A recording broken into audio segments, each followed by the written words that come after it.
Hey everyone, Country here. Got a little project I'm working on. I'm going to show you what all I'm doing.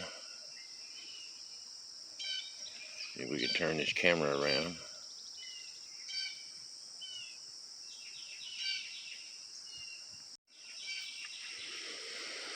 What I'm building is a raft out of 15-gallon plastic barrels. It's going to make it sit a little lower in the water and put oars on it, so smaller barrels we may be able to oar a little easier than with larger 55-gallon or 33-gallon barrels. What I've done was this lumber is from some old pallets, and I don't throw away anything. I repurpose, reuse everything, and I'm not really spending anything on this project. But I laid out the barrels, see how many barrels it'd take and how they would fit in the lumber size that I have. So there's 1, 2, 3, 4, 5, 6, 7 barrels. There's 7 on one side. People worries about if the barrels will be big enough and heavy enough. Will it float me? Will it float the raft? Will it float my dock? Will it float my houseboat?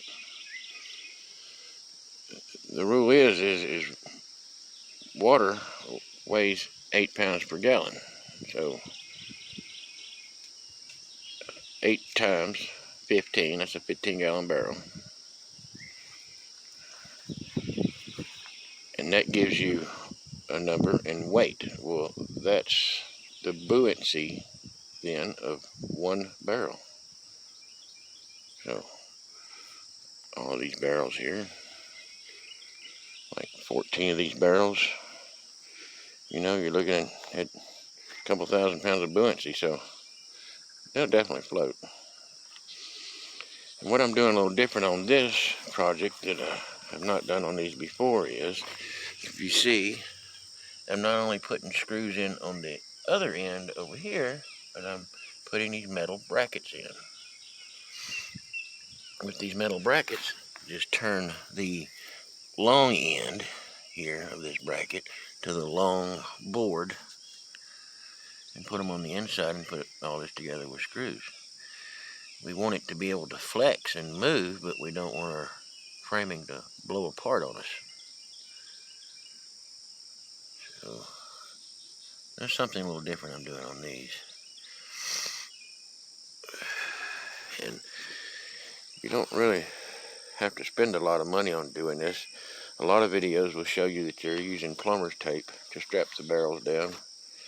You can actually go to a moving and storage or go to some place that has a lot of cargo coming in and shipments coming in on pallets, and they have stuff banded down, and use the old banding material. Banding material makes great strapping. It's what it's made for. And you can repurpose everything and not have to spend a lot of money. But for this project, I'm going to be using the plumber's tape because I couldn't find any strapping. It seems everybody's saving it now, selling it for scrap.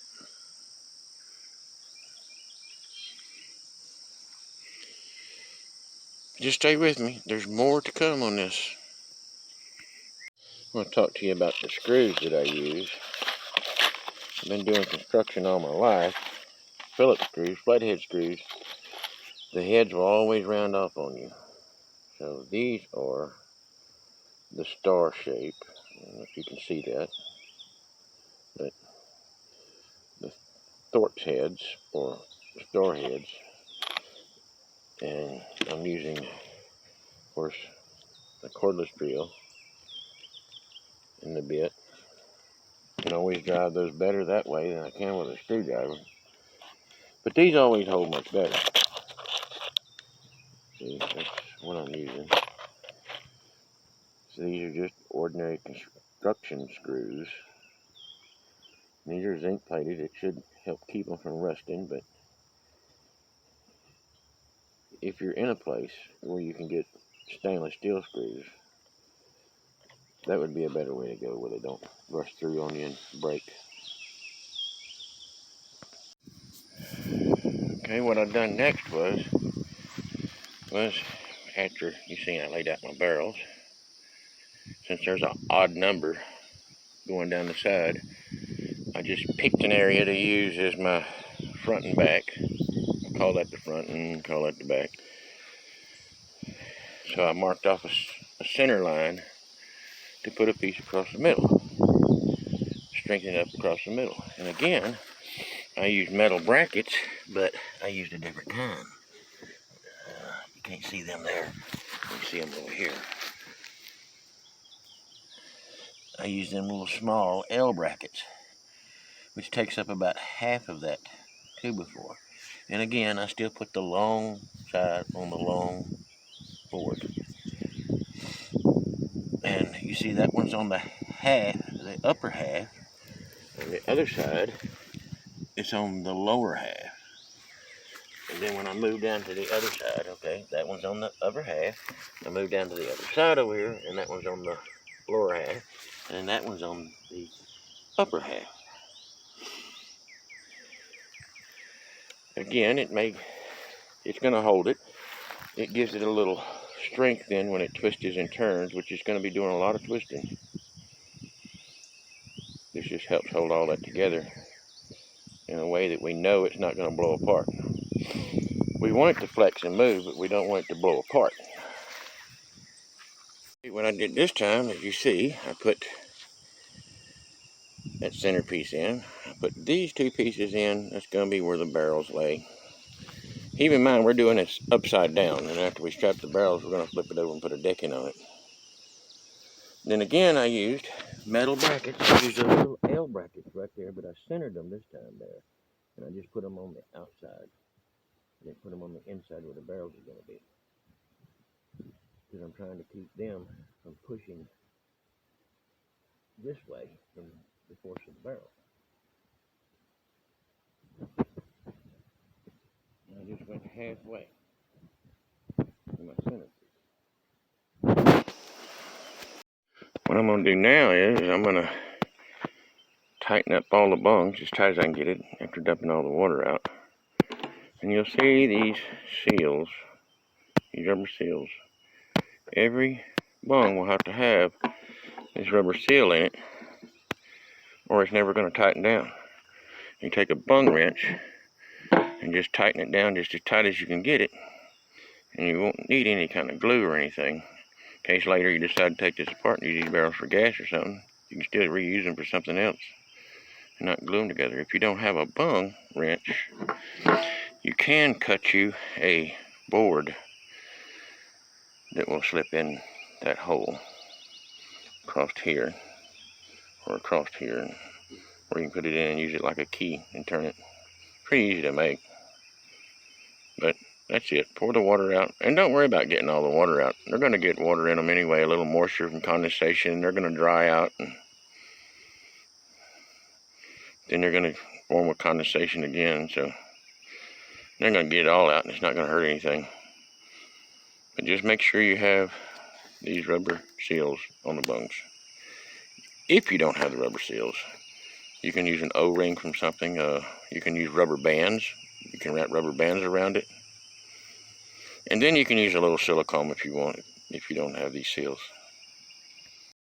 Okay, what I done next was I pulled my plumber's tape over, went to this one end, and I started that screw there in the bottom. Then I came over to the other side over here, and I just locked my vice grips on that end right there, pulled it down, and started that screw. Then I went back up here, put another screw there, and took the slack out of it. Then I came back over here and did the same thing, tightened down the top screw and took the slack out. I'm going to put 2 straps on that barrel. Then I come all the way down to the other end, where my middle point there, and I shoved all the barrel up there as tight as I could get them. And did the same thing with a strap there and there. So that should hold them all pretty snug. When I turn this over and put my decking on, I might even put a wood shim in between there and the barrel and the 2x4, just to keep them really tight. The tighter I can get those in there, and the more I can make them stay in place and not wiggle around too much, then the strapping ought to stay pretty tight. Okay, what I done next was I put a piece in on the other side.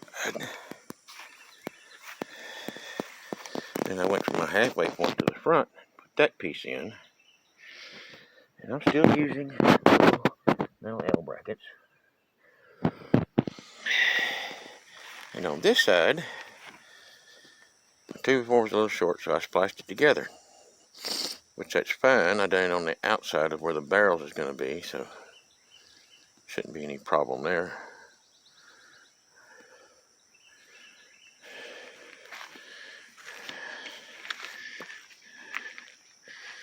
So far, that's what it looks like when you back up. All the barrels are strapped on that side.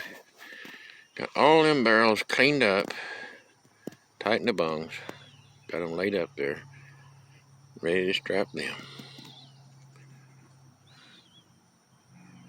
Okay, so I'm gonna strap them and I'll be right back.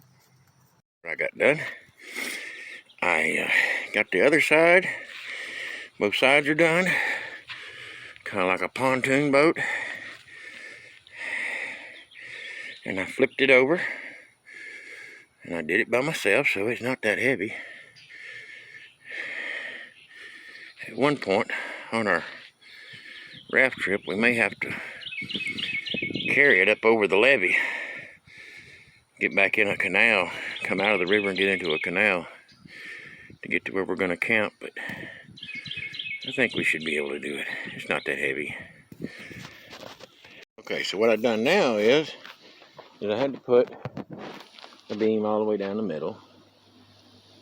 I didn't feel like pulling nails, so I used all my short pieces and spliced them together and doubled it. Kind of wanted that doubled anyway.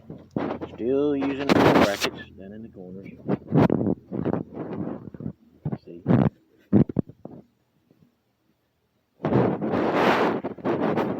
Now I just got to deck it. We'll pretty much be done. I gotta go dig through my pile and see what I have for a flooring now. So. Okay, what I had to do now was I had to put that piece right there, and then up there, right across. And I had to do that because as I got to looking, I looked down where the barrels is at, and the 2x4 on the inside was starting to spread out. Probably because this wet wood is drying out in the sun, which I decided would probably do that in the water, which means that the barrels would probably come loose. So that's how I fixed it. And when I get the decking on it, it should keep barrels from coming all the way up. But the way that was bowing, I decided that it needed braces that probably the decking wouldn't hold it good enough.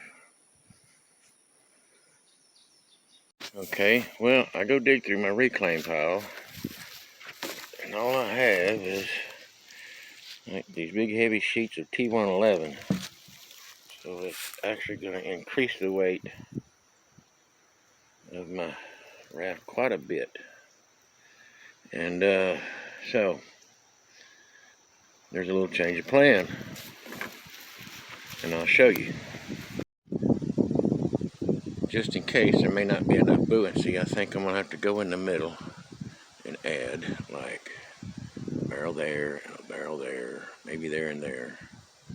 Come back here, maybe one here and there, somewhere up there. Increase it by 4 anyway, at least.